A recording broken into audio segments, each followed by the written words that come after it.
Today we're making a no-bake cashew cheesecake. It's gluten-free, dairy-free, vegan, and topped with a delicious raw strawberry sauce. The crust is made of medjool dates and chopped up nuts, and the filling is a creamy, lemony cashew cream. So let's get started. We're gonna start by prepping our pan. So we need a 6-inch pan, either a ring like this with no bottom, or if you have a springform pan, that way you can get your cheesecake out after it's set. Another option is to use a muffin pan with cupcake papers. This recipe will make 12 little mini cheesecakes. Next, we're gonna measure out our frozen fruit so it has a chance to defrost. If you have fresh fruit available, then you can skip this step. We're going with 1.5 cups or about 200 grams of frozen strawberries. Next, we're going to make our crust layer, which is using 4 soft medjool dates. Ours are super soft. If yours are on the drier side, then you're going to want to soak them in hot water for a little bit first. We're going to dump it all in a food processor with our pecans, our almond flour, our coconut oil, and a pinch of salt. And then we're just going to pulse it in our food processor until the pecans and the dates have broken down and you have a fine meal.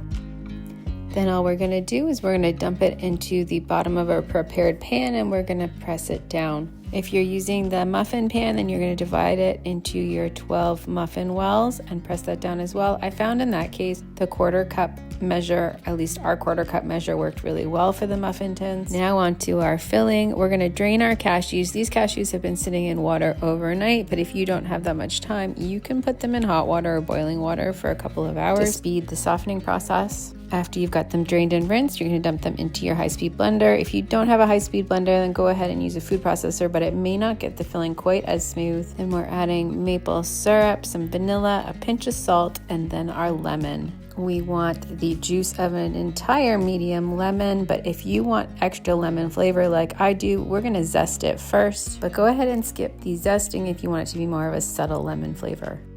Then we're going to juice our lemon right into the blender. And then our last ingredient is the solid portion of a can of coconut milk. So you're also going to want to throw this in the fridge the night before when you're getting your cashews soaking. And then we're just going to scoop out the solid portion on top, and you can save that bottom liquid for your smoothies or for a chia pudding.